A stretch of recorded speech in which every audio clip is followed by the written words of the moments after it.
All right. You know what time it is. Neil Ratner Rocktack here with a story. Now, I don't know how many of you know who Twiggs Lyndon was, but get ready for one of the craziest stories in the history of rock and roll. And as usual, a little background first. So Twiggs started work as a road manager for Little Richard, who was a fellow native of Macon, Georgia.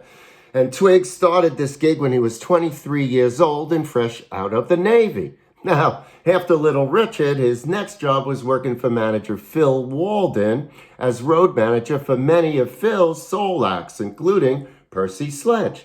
And when Phil heard about this hot session guitarist named Duane Allman, who did he send to check him out?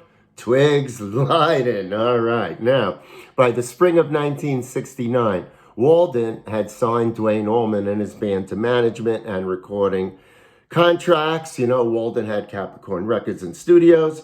And when the Allman Brothers band moved down to Macon, Georgia in May of 69, they moved into Twiggs' apartment, turning his one-bedroom apartment into a den of iniquity known to all as the hippie crash pad. Now, Twiggs quickly became an indispensable part of the band, overseeing gear procurement, rehearsal space, transportation, and of course, he became the road manager once the group started touring. Now, Lyndon's devotion to the Allman Brothers band, trust me, man, was legendary. And the band appreciated his attention to every detail, including a carefully curated list of the age of legal consent for sexual activities in each state. Now, a sharp-minded, creative tinkerer, Twiggs was also an obsessive-compulsive perfectionist, but he had a violent temper that could flare up suddenly and unexpectedly. All right, now the band, whose self-titled album had come out the previous November, was on tour. So this is now April 30th, 1970, okay? They had just finished up 2 sets at a place called Aliota's Lounge in Buffalo, New York. And Barry Oakley went to settle up with the owner, Angelo Aliota. The fee was $1,000, but Aliota gave Oakley only $500. Oakley returned to the hotel and he explained to Lyndon, that he only got $500. Aliota had a big explanation for it. You'll hear about that in a minute. At any rate, Twiggs was pissed, man. Pissed. Got incensed. And he grabbed a 10-inch fishing knife, split out of the hotel to go to the club. He was gonna talk to Aliota, okay. Now, Aliota, when Twiggs got there, Aliota told him that he didn't pay the band for the first show because they started late. But Aliota said he'd give them that extra $500 if they played the next night. Lyndon was having none of it, man. And before long, it didn't take long for a real fight to break out, a physical fight. And Twiggs took the knife that he had and he stabbed Aliota a few times. Now, Lyndon got up, found a chair, and calmly sat down. And he drawled, "I stuck him. I don't care if I get the electric chair. I proved the point." An hour later, Aliota was dead. And Lyndon was charged with first-degree murder and locked up without bail. Okay, now, there was no doubt that Twiggs had stabbed an unarmed Aliota in an argument over money.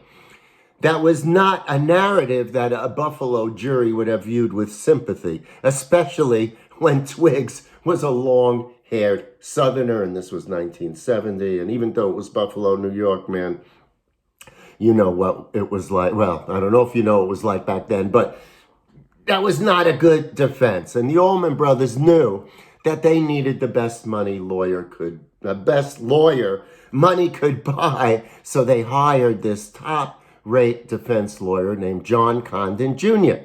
So Condon had to think about it. He wasn't going to present, that kind of defense because it was obvious Aliota was stabbed by Twiggs. So Condon saw a possibility in a very unusual defense, proposing that Twiggs had suffered temporary insanity induced by the burnout of a rock and roll lifestyle.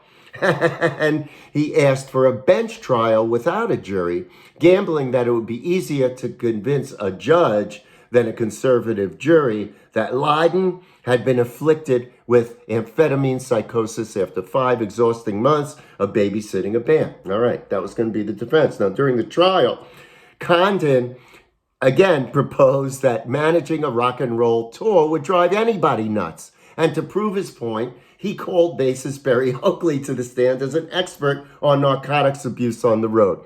"Did you take any dope in the last month?" Condon asked. Oakley replied. "In the last week?" "Oh, yeah," the musician said. "What about the last hour?" "You bet," said Oakley. Condon's strategy, believe it or not, worked. Lyndon was judged not guilty by reason of insanity, spent 18 months in jail before trial, but then about 6 months locked up in a psych ward. And by the summer of 1972, he was back on the road with the Allman Brothers Band. Now, later in the 70s, the Allmans broke up later and reformed, whatever. But after they had broken up, it was late in the 70s, Lyndon toured with another band called the Dixie Dregs, which was a jazz fusion band. And he became an avid skydiver during the 70s, logging in more than 300 jumps. Now, on November 16th, 1979, as the Dregs were meandering toward a gig in Syracuse, New York, Lyndon squeezed in a skydive from an airplane based in upstate Duanesburg. At 8,500 feet, Twiggs Lyndon exited the plane.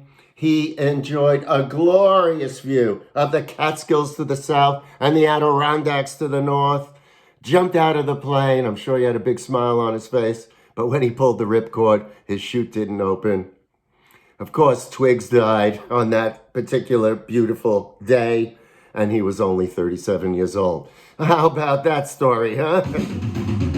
All right, the unbelievable story of Twiggs Lyndon. May he rest in peace. All right, that's my story. I'll have more stories as the days go on. You know where to find me around the internet. And as I like to tell you, always remember to keep on rocking.